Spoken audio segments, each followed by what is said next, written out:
What's up, everyone? Happy Friday and welcome to the game on Pax8 Live, the show where we talk about all the cybersecurity shenanigans you need to be aware of from the past 7 days or so. I'm Dom Kirby. I'll be joined by Matt in a minute. But first, a little bit of housekeeping. I have to say it every show because I believe I get $1 or so every time I say it. Pax8 Beyond registration is live and open for 2024. We would love to see you there. If you weren't there this year, you're definitely going to want to catch up next year.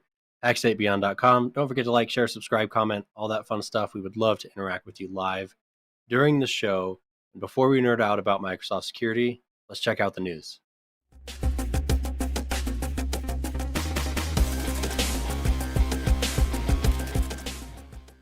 You know, Dom, you are a real YouTuber now. I mean, genuinely. Real YouTuber.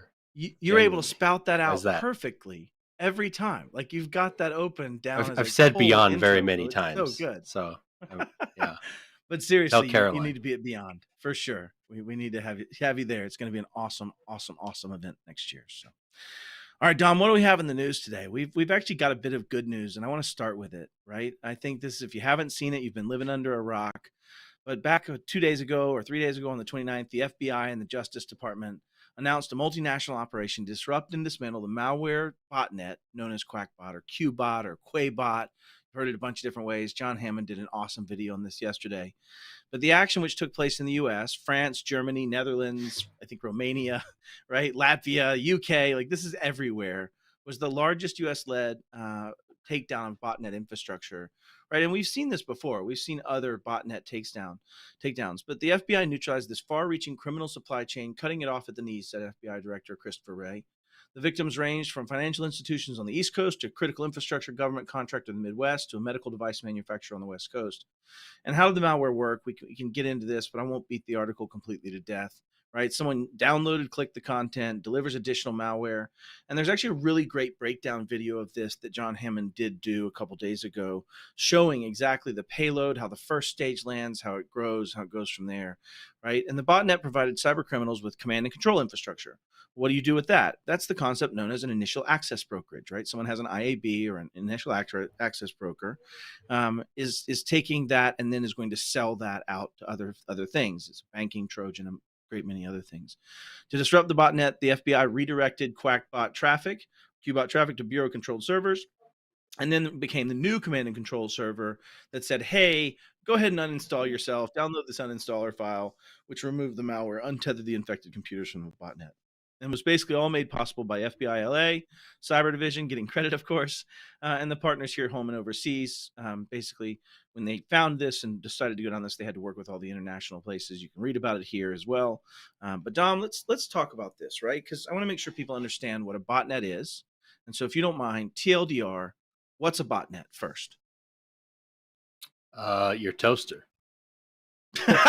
But the general premise of a botnet is it's a little baby piece of malware, and it's essentially a C2 agent, right? So I get to use command and control. A botnet as something I can essentially distribute across the internet. You stole my acronym. All right, I did. Again, I get to distribute that across the internet. No swiping, and I'm probably like a joke about a toaster, but I'm genuinely probably putting it on your smart washers and your smart garage door opener and your smart whatever.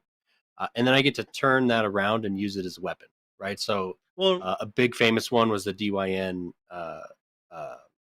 denial of service attack that knocked out a huge portion of the internet for a long amount of time. Yep. That was distributed denial of service done through a botnet in which I used everyone else's computer to simultaneously attack a target. Yeah, it's also used for proxies. It's used for things where, let's say I'm a threat actor and I want to hide my actual activity and I want to be somebody else. I'm going to go be grandma and I'm going to get on grandma's machine and my traffic will come from grandma's machine. It'll be through those type of C-squared networks that exist in command and control that allow and facilitate those things. And to your point about the fridge or the toaster, the Mirai botnet was exactly that. It was a weakness and a botnet that thrived on IoT devices. So you're 100% right. And they allow for some really cool attacks to be done. Not cool from a good perspective, but cool from a tech perspective, where you can make many reflexive attacks that make 100 gig and terabit cannons that come from these botnets. So they're a really big deal. Botnets also typically are hand in hand with banking Trojans and banking aspects of it, because they give that command and control to allow someone to have access to that machine. So the FBI taking some unprecedented or at least semi-precedented, I'd say, right? Because we did see the same we're type getting of behavior. better at this. Is okay? We're like, I think us, not us, but like the government, right? Yeah, I'm not. Quote I still unquote, suck at this. Is getting much better at this, unpacking the who and the what and the where, right? And I also think international cooperation has improved tenfold since we started Especially talking over the about last these 3 challenges. years, 4 years. Like in what world would we have predicted that like Latvia and Romania would be so invested in making sure that they're part of this operation? It's great. So I would argue that I hope this continues to be very precedented, that we find these threat actor groups, figure out who they are, figure out how to dismantle them, and work with global partners to make that happen. Because the challenge is, if we think about a lot of these groups exist in limited economic opportunity areas, and that's why they do it.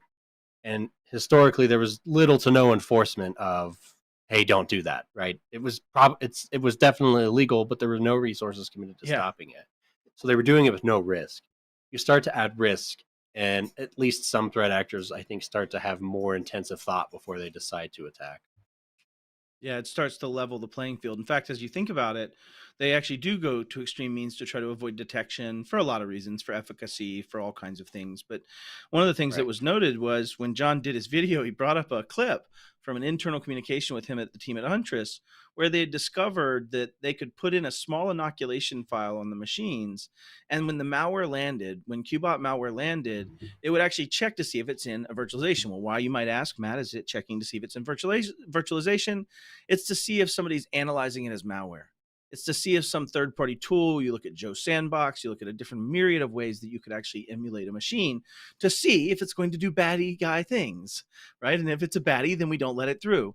And so what the malware does to try to hide and evade its signatures is it just doesn't do that if it thinks it's in a virtualization. It doesn't execute the payload. And so what they found was they could put a small file that made it believe that it was in a sandbox being virtualized, and it would not detonate its payload, which by effect was almost an inoculation. So it was really neat that of the 300,000 servers, presumably the 1 million or so that they managed didn't have that problem because they were inoculated back in December and presumably not part of it. But that goes into, why do you partner with experts? Why do you hire Blackpoint Cyber? Why do you hire a third-party SOC as a service or MDR team? Why do you put on advanced EDR agents? Why do you use those things? It's to be able to manage as these things play out and prevent. Once we have intelligence about the threat actors and intelligence about the malware and operations, we want to be able to do things to stop you being the next victim. So we're going to lose Dom, which means I get to go way off on a tangent for this next news article. And it might even mean we have an empty chair for his box. So this is going to be fun. Let's go to the next article. Dom brought it up. He came back too quick.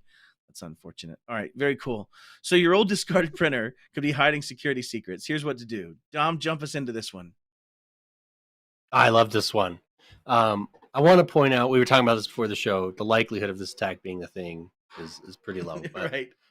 To sum it up, researchers from Canon warn users that discarding old home office and large format, so big ugly MFDs, inkjet printers without properly deleting Wi-Fi data first could open them up to potentially devastating cyber attacks. Long story short, they were not properly securing whatever enclave they're storing the Wi-Fi password in, right? So like, sure, I have a printer because I have a kid at school. It's got access to the Wi-Fi so I can print to it. Allegedly, that's not being secured properly. So if I throw away the printer and then I'm the threat actor and I'm so desperate to get your Wi-Fi key, yeah, I'm gonna dig your printer out of the trash. I could get your Wi-Fi key, and some other, MAC addresses and LAN subnets and those kind of things. So an interesting attack, but I brought this article up for an entirely different reason. Oh, go ahead. Yeah, go to that, because I think that's the part that was. I was going to ask you that. I was going to say, yeah, the important part ways here for me to de-auth you. Yes, there are much better ways for me to do that. I can sit outside and do de-auth packets until I get enough that I get your Wi-Fi access anyway. But the point is, when you think about it, Dom, you brought this up before the show, so I'll let you talk about it. But what's the real big challenge? So what people forget about, and I've actually seen HIPAA cases related to this, is when you have one of those big ugly MFDs that we all love to deal with, you scan a bunch of crap on it. A lot of them have a big old hard drive on there, and they're storing an image of everything you scanned. Some of them have actually realized this is stupid, and they've gotten better at it, but not all of them. And so if I dispose of that, what I would find valuable is if I dug that out of the trash or recycle or whatever, and yank the hard drive, I could potentially have an archive of everything you ever scanned on that machine. So you need to be of any sort of physical device that has storage media. You have to think about these things. And, we dealt with HIPAA customers at my MSP, and we effectively had a rule of, we need to see the print company do the wipe thing. That, they do have wipe functions. We need to see the drive get wiped, or we need to pull the drive so we can take it for destruction. Yeah. Yeah, it's funny when you think about it. I'm going to poke, Roddy Bergeron and Mark Menzies on this, but what is an asset, right? Well, if you look at the way Phyllis Lee and team define it, an asset is something that can store or process data, and that data, based on its sensitivity, will have different requirements for how that's managed. And when you think about it, that printer connected to the network is storing or processing data. What kind of data? Whatever you print, and if that's sensitive. Right. You have some concerns there, and you need to make sure and analyze that supply chain and make sure that you destroy it. In DoD environments, printers have classifications. Sure. I don't know if many people know this, but there's printers with green stickers that are unclassified and they're on Nipper, and then the SIPR printers have red stickers, and that's all part of that data management process. Now, I'm not saying you need to go classify your printers, but you need to be cognizant of these facts. So it's not what I took away from that, what I took away from that is, look for them sweet, sweet, juicy red stickers, Dom. I think that's what I'm looking for. The red stickers where the good stuff is at. But it's also prison if you touch it. So, choose That's fair. That's fair. It's a balancing act, I suppose, by that definition. Well, Dom, I hate saying this. Mackenzie's probably going to be laughing as she watches this yet again. But let's look at this last article. It was a Pennsylvania data breach. Right. Let's get into the meat of it is. Clop, ransomware group, is suspected of having exfilled data, which, again, if you're not following at home, that's the term double extortion, right? Because the primary extortion is the ransomware. The secondary or double extortion is the exfilled data and threatening to release it. After claiming the MNT data breach, which gave hackers access to the data of Massachusetts residents, its ransomware group seems to have expanded its reach to neighboring states. However, there has been no concrete evidence to support the Pennsylvania data breach yet. Pennsylvania data breach and M&T Bank cyber attack by Clop. The M&T Bank stated in a letter to its customers they were suffering a major cybersecurity incident stemming from Move It. Move It. We're back to Move It again. In fact, Dom, I think you said this earlier. We need another Move It counter. Right, the Move It security breach, which commenced in May of 2023, has impacted over one. That's not fair. The Move It security breach, although I do think the term rings, is an unfair categorization in the sense that Move It themselves weren't the breach. Their software was vulnerable. They made people aware of that vulnerable software.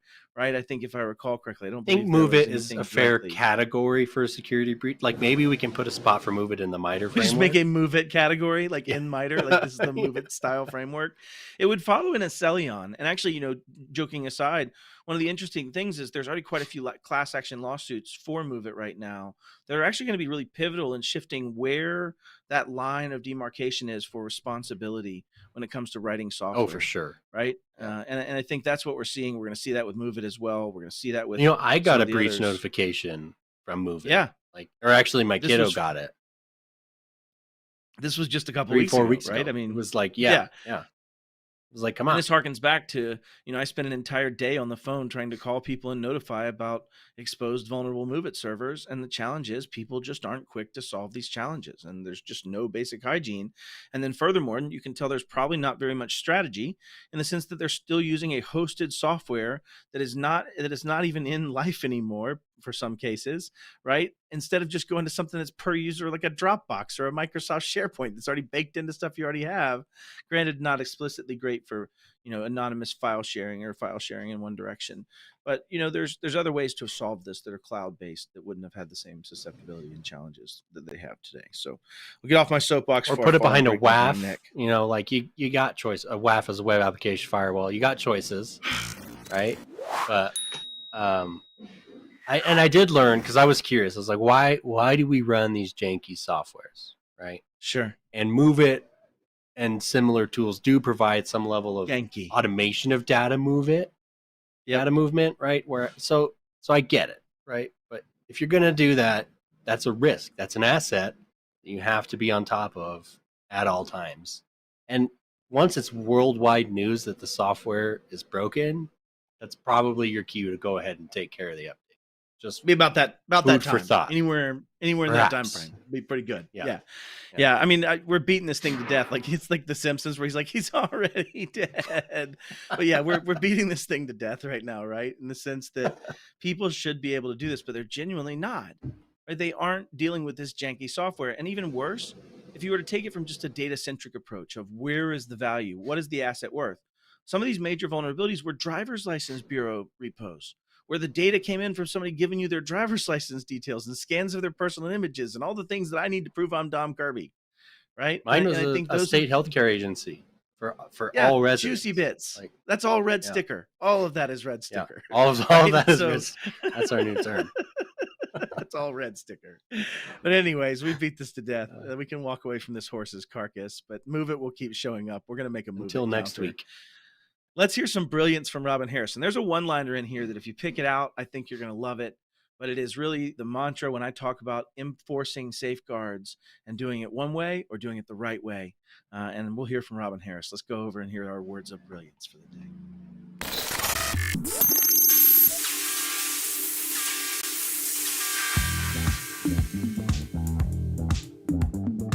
Well, hello. We're going to have a little chat today about frameworks. And we've talked about this before, but it bears repeating because audits and compliance are not a one and done thing. So we always have to keep revisiting them, and we always have to keep leveling up. So I want you to think about a framework. Think about a house. It's a colonial. It's being built. Now, you see the framework, but that doesn't tell you what the house is really going to look like when it's done. Well, many of our audit and our security frameworks are the same way. And here's the thing. You can do a standard as a check the box exercise. So you get the certification, you can check the box. Or you can do it for real. And what I'm going to suggest is that if there are areas where you're just doing it as a check the box exercise, it's time to bring a little more effort and focus and improvements to the process. Everything can't be done at once. We know ISO loves the term continuous improvement, and that's a really solid way to take things. Like every year, focus on adding more meat, more substance, more integrity, more processes, and just do it bit by bit by bit. Every year, get better and better and better. And the reason we want to take this approach is because we know that every year, the bad guys are getting better and better and better. And we really have to work to keep up with them. They're moving fast. They're totally committed to doing what they're doing. We have to be equally committed to keeping our businesses safe and our customers' data safe, and doing what we need to do to make sure we integrate security into our operations. So that's my little 2 cents on frameworks and how we move past just checking the box.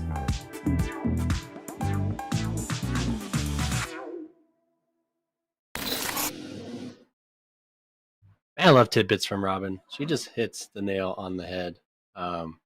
Let's do a teaser before we bring Brandon on. So we're currently talking with Brad and Robin about doing some more in-depth sort of sharing about some of our journeys at Pax8, because we've been through that ISO journey. We're doing the SOC journeys, and Robin is obviously willing to share, and Brad would love to come share and hopefully give you some insights into how we're getting through it, because we have an incredible SecOps and GRC team, but that does not mean it's any easier. So I'm really excited to shoot those. Those should be really good shows. But without any further ado, let's bring on Brandon. Brandon Martinez is all over LinkedIn. He's a super fun dude. And I was just browsing LinkedIn one day. I was like, man, that's another Brandon post. And I was like, why don't we have this dude on the game? We're going to talk about Microsoft security and some of his life. So Brandon, what's up? Tell us who you are, what you do. Hey, yeah. So I'm Brandon. I am the senior IT manager at eTop Technology. We are a MSP out in Southern California. I always joke my job title is alternate way of saying wearer of many hats, but it really is. I'm involved in a lot of creating of internal policy, making sure we're aligning with the right security frameworks, driving vendor management. So a lot of work in cybersecurity in general to make sure things are running smoothly and the way they should be running. It's funny. You said many hats. You've triggered and sent me down a path, and it's just the Dom's already used to it. But Hold the string. it's funny. My VP of operations at Iconic, Tony Miller, he was my boss, but he was also the general manager of Denver for a while, and he also held another hat. And what was interesting was he actually got 3 different ball caps, each embroidered with VPO, GM Denver, and he would literally switch them in the middle of a conversation. And he'd be saying to me, Matt, I totally agree with this policy. We definitely need to go to that much shorter password timeline, and I think it's going to make a big difference in the listen, I don't think the guys in Denver and technicians are going to be okay with this. I think we got to really talk. Like, he would literally switch personas per hat. It was the best thing in the world. Oh, that's funny. But I want to kick us off, because Brendan, one of the things that you do really well, and I've seen your work for a long time, is you're very heavily into the Microsoft stack. You're very heavily into what I think the future looks like. And I'll kind of tell this like I've told it in my book. Dom actually has my book that I wrote with Juan and Marnie and Wes. But in this book, I propose that there's a chasm coming. And it starts with this one basic, simple premise that says, if I started a company tomorrow, is there any chance that I have a server? It's nearing zero, right? Like if we were playing calculus, this would be approaching zero. And as we see this happening, what we're seeing is that means I'm just an identity, right? Whether that be Microsoft, AAD, or Intra, or Azure Active Directory, Intra, sorry, already doing our acronyms. Whether it be Microsoft, AAD, whether that be Okta, which is not an acronym that I know of, right? Whether it be a few other players. And then that identity provider is going to be consumed by a service provider. That's going to be a SaaS application of some sort that I'm going to use. I'm going to single sign on into that application, which means that the level of my attack surface has become a shared responsibility model, but it's also become something very, very scriptable. It becomes very, very repeatable. I have very, very similar systemic failures and systemic successes as I try things, as I add security layers, as I do other things. It's very normalized. So I say all that to say that I believe that the companies that are in that format, and you could look at one here, Pax8's an example of this. We're basically built in that modern identity structure. We don't have a bunch of dependencies on brownfield applications. We don't have a lot of those things.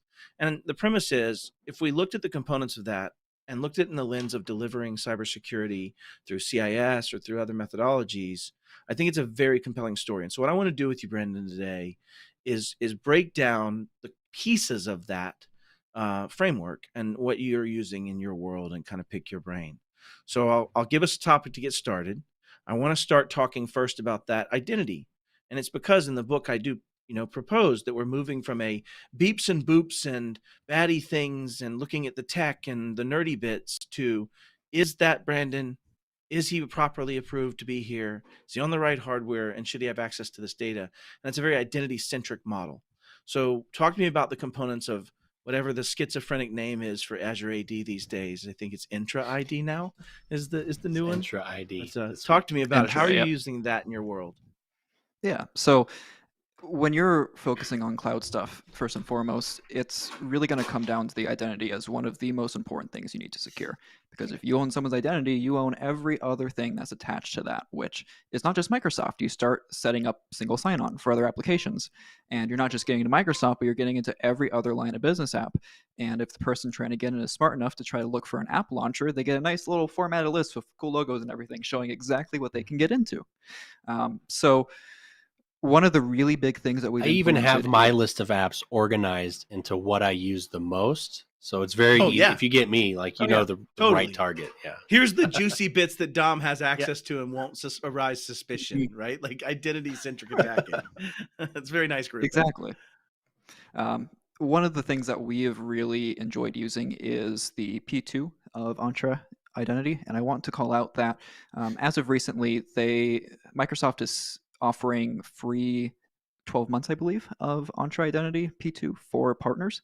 I believe it was announced last October 1st, and if it's on a 12-month promotion, that means you have about a month left to take advantage of that. So if you are a cloud partner of Microsoft and you don't already have that, go ahead and I recommend checking it out, because it could be something you can implement into your environment. But one of the really cool things that comes with that is risky sign-on detection, where they're looking at different sensors and trying to figure out, is this a legitimate authentication for the user? And it looks at stuff like impossible travel. So if I try to sign in Southern California and then I sign in from Italy 5 minutes later, then it's probably not me. I haven't invented teleportation yet. So no, maybe we should probably consider that a risky sign-in and do something with it. There's also continuous access evaluation, try to figure out, has this token been stolen? Is someone trying to replay it? And then those sorts of sensors then feed into conditional access policies. And that's where the real fun comes. You start up conditional access policies and you look at it, and at first it's almost like that's it. Like everyone talks about it like it's a super complicated thing, but you can tie all of these different services together. So let's say you have a really super secured resource that you only want people in a specific group to access. They need to have a phishing resistant MFA method, so like a physical hardware token, Windows Hello for Business, something along those lines to get into it. They can only get into it at a certain time of day, and they can only get into it from a certain IP address. Those are all things you can specifically set in conditional access for just that single application. So something less impactful, you don't want someone to jump through all those hoops if they don't need to. So you can say this application needs these criteria, this one needs these criteria, and the less you bother your users, the happier your life is. So if you can make their authentication experience easier, then by all means, figure that out and get it rolling. I want to pick apart some of the benefits of this from a threat actor's view, right? So let's talk about this. And what you've really said there is, let's say I want to get into email's not a great example because it does have broad attack surface, but let's say there's some low level application that has no real impact on your customer delivery. And you say, you know what, you can get into that from your house. You can sign in as long as you're on a good browser version or some of those type of things to say, all right, cool, we'll let you in here. But if you want to sign into the RMM, or if you want to sign into the PSA, or if you want to sign into sensitive data, RMM is remote monitoring and management. PSA is professional services automation. So there's two. Sorry about that, boys. Couple of things there.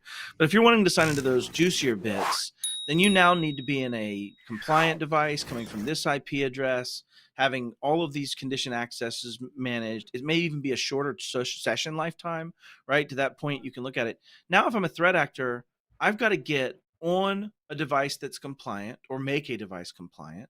I have to not only compromise that, but even if I landed on your compliant device and gained access to something and it was not at the right place or it wasn't the right time, then those would be telemetry points to say, hey, that's something else. That's not a good guy. That's a threat actor. Why is he failing sign-ins and trying to sign into the RMM at 2 a.m. when they're not supposed to?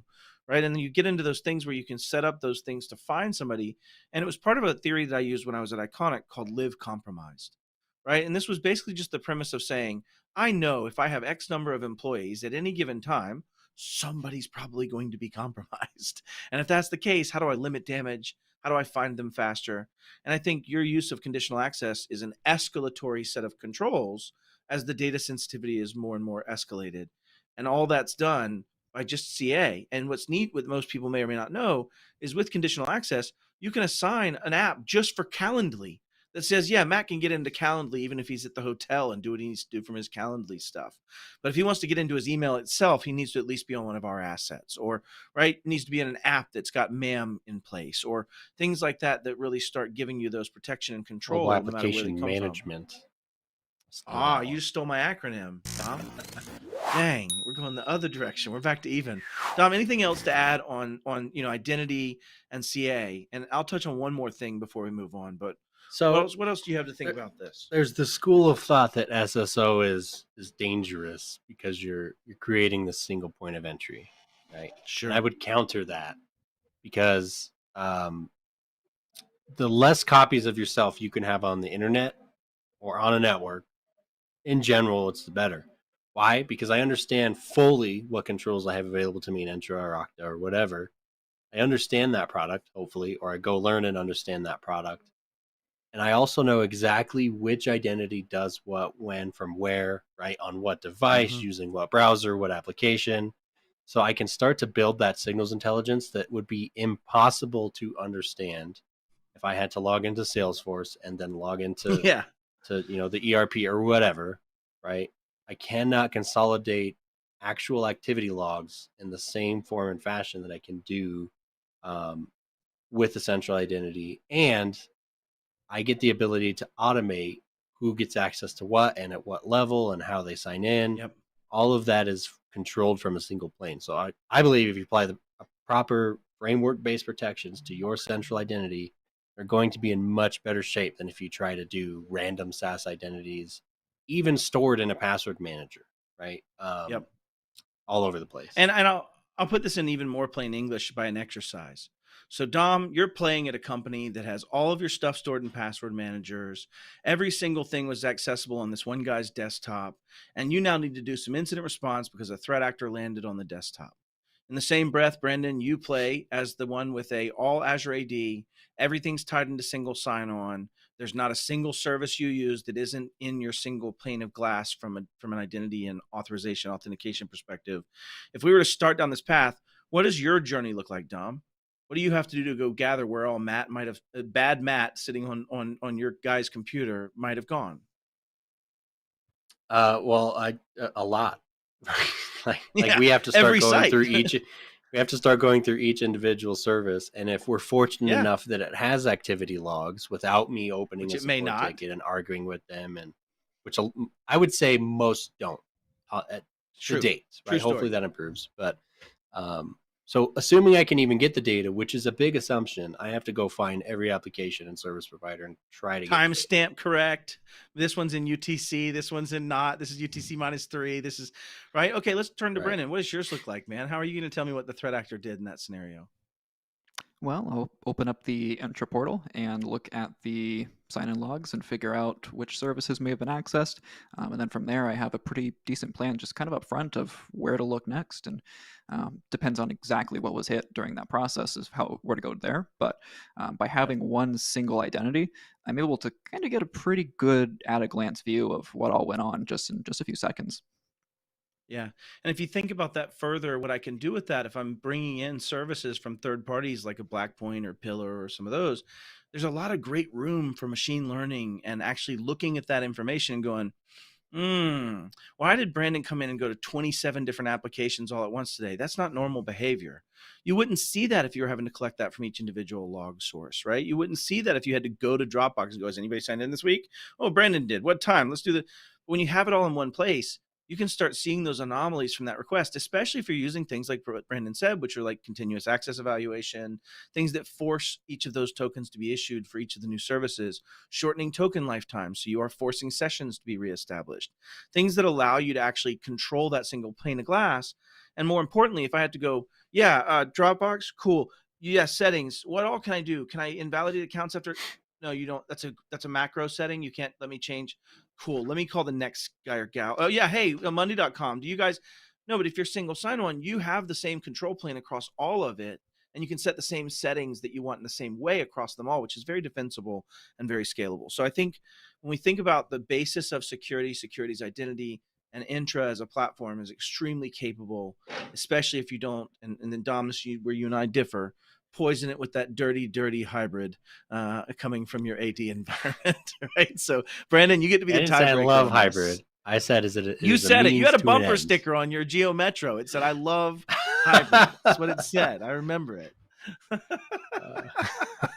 It is a means to an end. But let's answer the age-old debate, though. Brandon, do you use hybrid AD to feed your Azure AD environments? I do in some environments.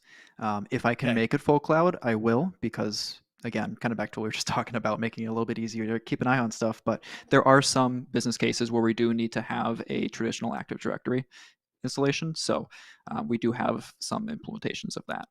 It's fair. I'm going to leave you on Team Dom for this one then. It's okay. It's all right. I was militaristic about not doing it. I would even sell ADDS servers and break the EULA and VPN it back to my office to serve that function where I could. So I digress. But we've talked about AAD and Entra. I want to talk now a little bit about some of what I never thought I would say. And this isn't a purely Microsoft love fest. I want people to understand. But I will say the capabilities are stacking up to where I would be in the same boat you are, Brandon, on this. But what have you started seeing with Defender? Are you implementing it? What are you using? Help me understand your thoughts on Microsoft Defender. Defender to me is like Edge, where we need people to kind of get rid of all of the preconceptions about how it works and just kind of come in with an open mind. If your outlook on Defender is, I tried it several years ago and it sucks, they've really, really made a lot of changes to the platform to make it something that I would trust watching over my assets. And we do. We use Defender internally for endpoint protection and 365 and working on rolling out to our customers too. And you get a lot of benefits by allowing a platform with that wide of a scope to actually monitor your systems. We were talking before the pre-show. Matt brought up a really cool feature that he discovered the other day was when you're signing in with some sort of service from your device, it will follow that sign-in request all the way up to the cloud resource, if I was understanding that correctly. So you have just that extra visibility on there from that platform, and really, really get into both like the operating system and the cloud level and actually make them talk to each other. Because there's a lot of solutions that monitor both of them, but you really want that extra elevation of having them on the same page. Yeah, that's a great way to put it. Essentially what happened, and I'll just tell on myself, I was actually doing some testing with Evil-Genix 3 and some of its improved capture capabilities around FIDO and FIDO 2, which obviously still has some challenges and they're not able to grab that. But what I did was I was trying to test another account and I grabbed the wrong FIDO token. And I grabbed one that I had Defender for Business on in my live production environment and I slapped it in my machine. And I was, to my horror, instantly not able to sign into any resource. I was instantly not able to use some portions of my PC. And I started going, what the heck is going on? So I went and realized that I had scraped on the surface of my local machine with that identity against Evil-Genix. And so what happened was, if you think the machine is coming from location A, and Microsoft receives a sign-in from another location, location B. And so even though the machine knows that it's at this IP, it's got Defender on it, it knows its agent, it knows what its egress should be, what its WAN traffic should be, whether there's a VPN, all of those things. And yet it's seeing another sign-in from Evil-Genix in the middle as the proxy, right? Because if you're familiar with how this attack works, I sign into this server. It is just proxying a session back to Microsoft and acting on my behalf. And therefore, when I do the normal sign-in, it captures that session, it has the token, and it can be me for whatever the session lifetime is, and whether or not you're fighting Brandon, who actually is using continuous evaluation and has some extra protections there that might help. But ultimately, this locked out. I had to get into my admin user, sign into Defender, and actually say, no, this incident was actually malicious, but it was not. It was me. It was my own attack surface, right? Please unlock this identity. Please let this machine be back and unquarantined. And it was just really neat to see that something had that middleware intelligence of saying, ooh, these come together as a bad thing. And to your point, there's a lot of things that'll monitor the EDR on the service. There's a lot of things that'll monitor the cloud for its sign-ins. There's not a lot of things that tie those two identity sources together, look at every one of those, and then take action as one unified service. They're often cobbled together or potentially APIs or other reach outs that they can do. But ultimately, I was quite impressed with that. Have you played around with any of the other Defender features, like Defender for Office or any of the other things that have worked in that, Brandon, at all? And Dom as well? So we have Defender for 365 to cover our email and Teams and SharePoint. It's working really well. It's really cool to be able to click a link in Teams and see it go through the same sandboxing that the email links go through. There's a lot of Teams-based attacks happening right now. A lot of organizations leave the feature on that will allow anyone to join as an external guest, and people are joining with phishing names like Microsoft support, and they'll send you a Teams message saying, hey, click this link. We need to unlock your account or something. And it's like, oh, well, it's coming from Teams. That's a Microsoft product. I'll click on this. And you get taken to a not Microsoft page. So yeah, it's pretty easy to roll out. We're pretty impressed with the email filtering. The security awareness training is great. One thing I really like about it that I don't see in a lot of platforms is when you get caught in a security awareness training, it will actually show you specifically where in the email you should look to try to find the bad signals of it. So it'll say, hey, take a look at this. This was spelled really weird. There's poor grammar in this that you wouldn't expect to see out of real email from Microsoft or Apple. Another thing we're seeing too in those phishing emails are QR codes, which I believe was discussed in a prior episode with you guys. But that's something we can actually build a custom security awareness training course for and assign that to our team. So even though Microsoft may not necessarily have a pre-formatted guide for that, we can upload our own and then give it the same information of here's what our users need to be looking for and here's how to train them after the fact if they get caught. Because you can have all the protections in the world on an account, but it's going to come back to the user. If the human on the other end is disregarding and saying never mind to a lot of these security controls because they believe it to be legitimate, well, those don't have as much of an effect anymore. One of the other things, and you were talking about this before the show, that I think is so important is, if you've ever said to a technician that if it's not in the ticket notes, it didn't happen, right? We've all said that, or at least been told that, and this guy personally, right? Because I suck at doing notes. But if it isn't in the ticket notes, it didn't happen is a statement. Same thing for cybersecurity, right? If you can't prove you've done it, if you can't prove you're looking at it, it didn't happen. And I think there's an interesting thing to side note to talk about. When you say you can upload custom training, you could upload custom training and have your technicians go through custom training for all sorts of things for defensibility, proving that they know what they're supposed to do. Maybe you're not supposed to make a massive exclusion in everybody's defender, right? Maybe you're not setting those parameters and showing proof that you actually taught people the right thing to do. And so I think that's a great side benefit. Because I would imagine, does it also track their completion of that for that user as well at some macro level from an administration perspective? Yep, it'll show you who has been assigned training and their completion status. And another really cool thing is because it's able to actually reach into the Graph API for Outlook and get the information that you wouldn't get on their platform potentially, you can actually see if the message was deleted too. Because how many times have you run a SAT training and you're like, did they actually get it? Did they read it and delete it? Or did they just forget to report it? But this will actually show, this person opened it and then deleted it or moved it to junk. Deleted immediately. And at some point started cursing at the thing of, damn it, Dom, I'm not doing any more of your training. So fair enough.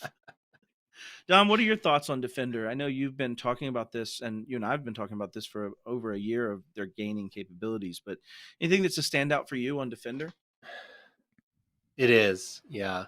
So I run it internally. I even run it on my Android device. And I've been thoroughly impressed by it. I also tend to open a lot of, spoopy links, that you send me. Your word and choices other today folks. have been beautiful, man. It's a good word. It's a hacker word. I tend to open those links and stick them in a sandbox. And I think the layers I have on my own environment are pretty solid. What I'll say for Defender is there's still challenges to be solved when we think about rolling it across multiple environments, but I think they're close. Yep.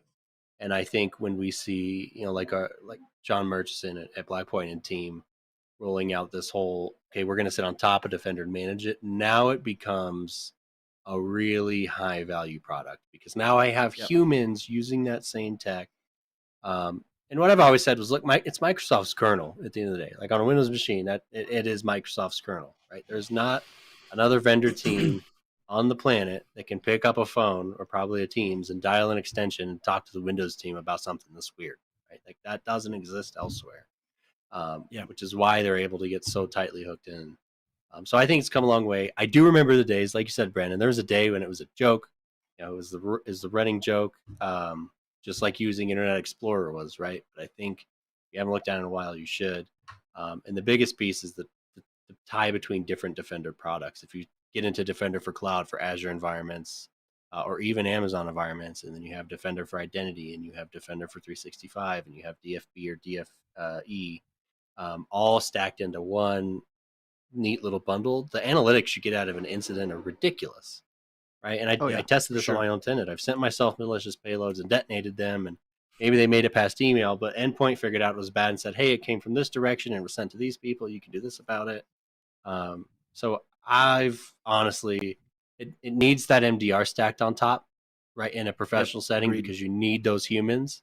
But with that, I think it's probably what I would roll today if I were going to start over. And if you think about it from a benefits perspective too, we talk about what is an asset. An asset is something that can store or process data, right? I know I'm probably like getting Roddy rolling around in his grave here, but I don't think he's in a grave. But I guess I will in there. He's not now, in a grave. So a terrible friend too. Okay. I think he's out campaigning today, actually. Yeah. Oh, for his school board position, very awesome. Yeah. But the point is, if you think about what is an asset, my phone is probably going to be one of the biggest assets that's completely ignored from an anti-malware and DNS protection perspective. Like if you're talking about doing 10.1 in CIS, and I think that's where we're going to take this conversation next. If you're talking about doing CIS, then you have to think about the whole breadth of it, which means I need to now put something of defense and some anti-malware prevention and have some trusted DNS server so I can do the things in 9. I need to be able to do those things on a phone. Well, guess what? With DFB, you get Defender for your phone that you can plug in and turn on, and it's pretty fantastic. Now, there's some privacy discussions back and forth as to whether you put that on your home cell phone when you're working for work or not and how that plays out. But, that's one of the things where I think it's put it on your so work critical. profile. There you go. With Android, you can put it on your work profile. With Apple, you're kind of limited to a very monolithic stack there. You're just not in the cool kids club. That's okay. I'm not. I'm in the Apple kids club. It's okay. I still like me. But Brandon, you've been involved with CIS and also with using, the Microsoft stack. Tell me a little bit about that journey. You've been going down this path, and tell me about your struggles. Tell me about what's succeeded. Like I want to hear the whole thing, man. Let's talk about the CIS journey. Yeah. So CIS framework is a list of safeguards and controls you can implement to make sure that you are following cybersecurity best practices at your organization or your clients' organizations. And a lot of people, when they look at this, they'll see it and they'll go, yeah, I think I'm doing most of these. I'm compliant. Good to go. And it kind of back to the video that was played a little bit earlier is, are you trying to just check a box or are you trying to actually do it for real? And part of doing it for real is actually showing I have policies around this. I am documenting when these things are happening. In the first implementation group, the first control is keeping a list of your physical hardware assets. And not only keeping a list of them, but also reviewing it regularly. And then how do you respond if something on there is not supposed to be on there? That's not something you can get by just going like, oh yeah, my RMM is collecting a list of MAC addresses and hardware IDs and stuff. It's like, right. Cool. We have a list, but what are you going to do with it? What's your policy saying? How often are you going to review that? What's your remediation process look like? So a lot of it is kind of the boring policy writing part of it, for lack of a better term. But I know as IT guys, we always want to be just like on our computers and programming stuff and doing all the cool stuff. But sometimes you got to take a step back and open up Word and just start typing and write something concrete out. And even if it's not finished, the fact that you have a policy puts you ahead of so many other people in the industry. Yeah, for sure. What has been the biggest challenge of implementing CIS controls or safeguards? Can you think of one that you're just like, oh my God, how am I going to solve this? I'd love to brain if there's any of them out there like that. So that's a really good question. I think the behavior changes has been something that we've had to do and address by policy. Is it's not out of any maliciousness, but a lot of people have ways they know how to do things and it's efficient for them, so they do it. Those methods could get you to the end result totally fine, but they're not necessarily compliant. And that's where you kind of have to keep an eye on that, especially when you're rolling it out. You really need to make sure that your expectations are actually happening. And if they're not, it's probably not because they're trying to be malicious, but it's just because they don't fully understand the why or the how. So you need to be on top of making sure that if any non-adherence to the policy happens, you're able to have a sit-down chat and say, hey, you didn't do anything wrong because this is a brand new policy, but let's talk about it. Here's why this is important. Here's why we do this. Here's how you do it. If you have any questions next time you do this, let me know. I'd be happy to just shadow you or work through it or anything along those lines. How does that go? Have you seen that result in a high degree of getting everybody on board? Or do you still find people that are that outlier and scraggler still doing it the old way for lack of a better term until you fire them? I mean, at the end of the day, what are you seeing there? Well, our team rocks. I'll say that. They Awesome. are very open to changes and they are happy to implement new stuff and they understand the reasons why. And honestly, I found that when there are issues with how stuff is done, it's more of how it's being defined from the top level down, which is my position. And it could be that, this policy was ambiguous. I thought it made sense to me, but I have context sitting in my brain that someone else may not have. And that context needs to get added to that document. I love it because I'm so guilty of that. I'll write the most beautiful thing I've ever seen in my life. And then you hand it to the next guy and they're like, what the hell is this? Who wrote this? I'll always have a second person check your policies. Oh yeah. We have one of the policies for the policies is to peer review it. And we have some criteria on what we need to look for and, stuff like grammar, making sure it makes sense, but also, try to poke holes in my document. Think of the things that I haven't thought of. Yeah, for sure. One of the other things I think is a cool tangent for this is with Microsoft's tooling and capabilities. Now, I'll say I've been Azure ADJ or AADJ, Azure AD, Active Directory joined, Intune managed since 2018, something like that, like late 2017, early 2018, living in that space and finding that more and more and more could be done with Endpoint Manager. More and more and more could be done that way. And so I'll crack the bucket on this one. If you're imagining that company I talked about in the beginning that started on Azure AD, 100% Intune, living in endpoint management and using SaaS applications, do you use an RMM? And if not, Yeah. what can you move away from the RMM? Do you still need an RMM is the real existential question if you're living in an Intune space. We have found that we are using our RMM less and less. And a lot of that has come from Intune. Yep. Mainly, I mean, just the policy application part of it, making sure that stuff is aligning to what I want it to look like, and the device compliance too. And you tie that device compliance back 2 or 3 topics to the identity portion and conditional access. You set a list of here's what I want the device to look like when it connects to this resource in a compliance policy. And if the device that's trying to access the resource protected by that conditional access policy is either not enrolled or it doesn't meet that specific compliance policy, it won't let you in. You got to fix that before you can access the resource. And that just kind of immediate gate there, it saves so much time and so much energy of getting into something from, oh, well, my laptop's not working. I'll use my grandma's laptop. That's totally fine. And, grandma has like 70 Ask toolbars on there and who knows what else. So Ask toolbar. Wow, you dug. Oh yeah, that's that a reach one. back right there, bro. Good job. Oh yeah. I want to take the security lens off of that statement, off the endpoint management thing for just a minute too, because for the environments I had under full endpoint management, no more AD, none of that going on. What we started doing was getting phone calls about like, hey, Windows is acting funny. And we could have gone in and done SFC and looked at event logs. You know what I did is I went to Intune and I said, please reset machine Intune. And then I call the user back and be like, hey, go get some lunch. Come back about 90 minutes, right? And everything's going to be great. And you know what? It was. We stopped troubleshooting Windows. Have you seen that? Have you been able to get there yet? Mm-hmm. Oh, absolutely. I forget who said it, but I heard the phrase, treat your computers like cattle, in the sense that if Windows or your computer's acting up, you should be able to just wipe and reload it. And not like, you have to sit down and install the applications again with Intune. You can just click that fancy autopilot refresh button and boom, you have a new profile for your user. Or if it's really, really screwed up, you just wipe and reload it. It pops right back up in Intune. They sign in, it applies the same policies they had before, installs their apps, and they're back up and running. And yeah, it really is just a, hey, go to lunch, come back in 30 minutes.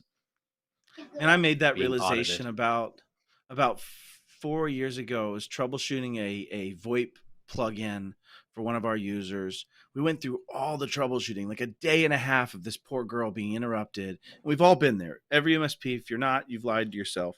We've all been there where you've got this user completely incapacitated for 2 days. All they want to do is work, and you're just trying to find some challenge to fix this problem. And it was funny. Finally, Jason Farmer looks at me and goes, Matt, you're an idiot. Why don't we just autopilot wipe and reload this? And I was like, yeah, we're already done. Like we're at like 30 hours in the last 3 days trying to mess with this, 4 days trying to mess with this. Let's do it. Wipe and reload. Everything's fine. Everything comes back the way it was. And now with more and more SaaS dependency, you don't have near as much configuration challenges for getting them set up. Things just work. Intune can set most of that. And you're even seeing Intune through the work that's being done from the Lighthouse team get baselines. I'm part of a baseline council trying to decide how do we let people pick baselines and then look for baseline drift and bring things to a higher scale of operation, right? To try to work with what kind of CIPP is doing and some of the other players that are out there using that. And so you're starting to see even more of that adherence using Intune. And I really think in my mind, if I was starting an MSP today and I was doing this, I would not have an RMM probably at this point. I might have some, Microsoft Intune licensing requirements where you're going to have remote support. So I can use remote support. You're going to have an Intune layer, advanced license, things like that. But I probably wouldn't carry an RMM license and expose that level of risk. I would do it through native Microsoft tools at this point. How far are you from that, in your opinion, with your client base? Another few years? I want to get there. I'd probably say at least another year or so. we're having a lot of success with repeatable process automation too, and that's been really Sure. good to kind of start orchestrating different platforms together. I'm a big fan of Roost. If anyone knows Roost, they've probably seen me associated with them. So yeah, it's getting really, really cool. I've been spending some time on weekends just poking at it, like how far can I reach into Microsoft with this? And I mean, if it's got an API endpoint, you can touch it. It's awesome. I was talking to Robert Chaffee yesterday about this, and the question he was asking is, how dependable is Secure Score, which took me on this giant, tangent, which I'm one to do. But one of the things that we were talking about was automation. And one of the things I said was he's talking about how he wants to take his new clients and bring them from their 25% on their Secure Score to the 70-80% he thinks he can get everybody to, blah, blah, blah. And what was great was as we started talking, we started realizing that using RPA and things like Roost and things that are out there to do that robotic process automation, RPA, using those capabilities, you can script experiences.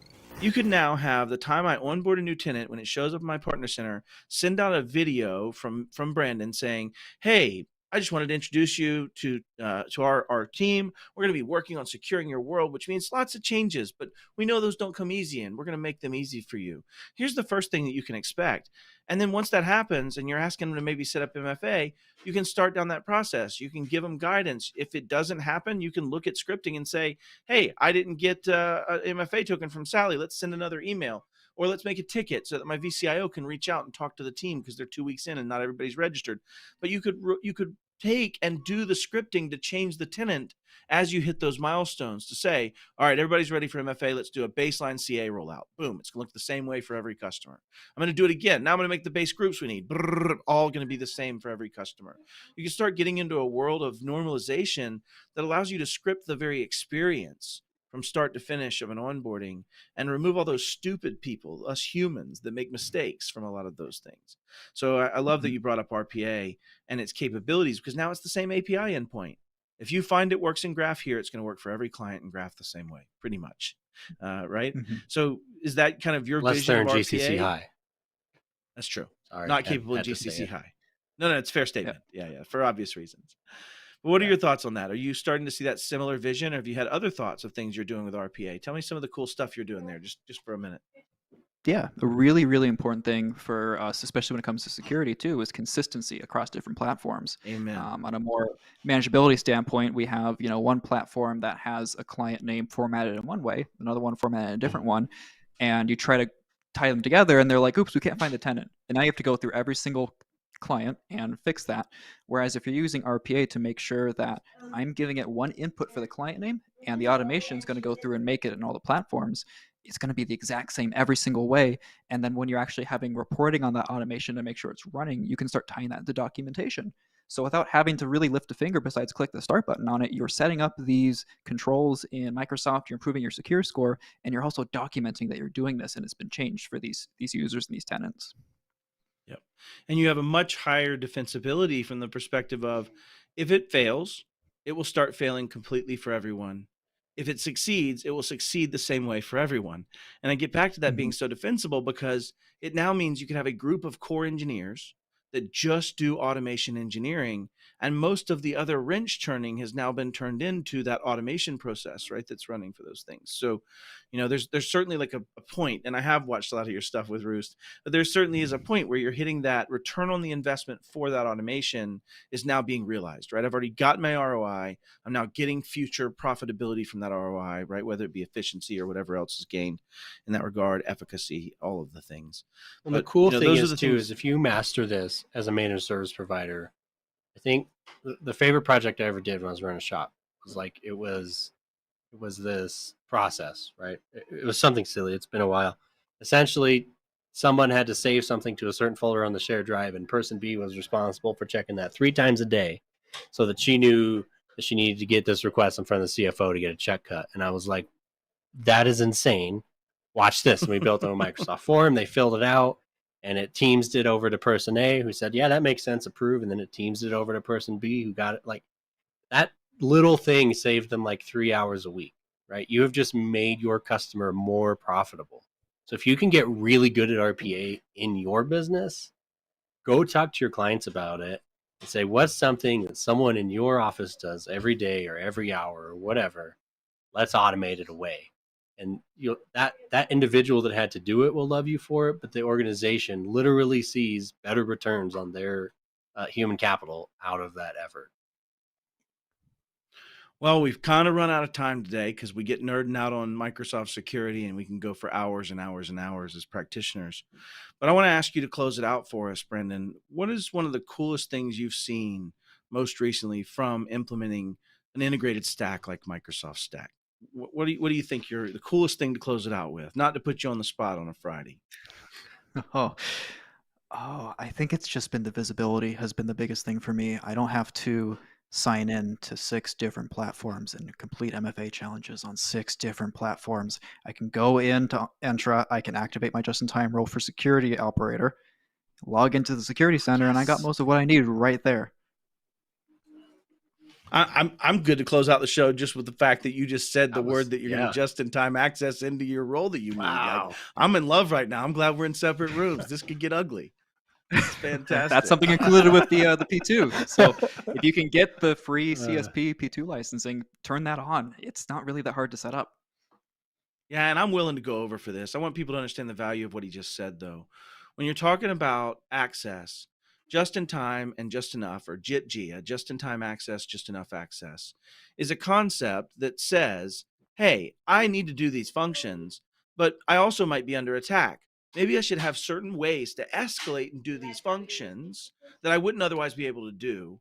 And then after I don't need access to them anymore, take those things away from me. Like, there's a reason they put that little button cover over the missile button, right? So like you don't accidentally launch a missile. Like, that's kind of the whole point of this. That JIT-G says, if I'm going to attack you as a threat actor, not only do I have to attack and compromise you, I have to attack and compromise you while you're escalated, or I have to attack and compromise you and know how to escalate.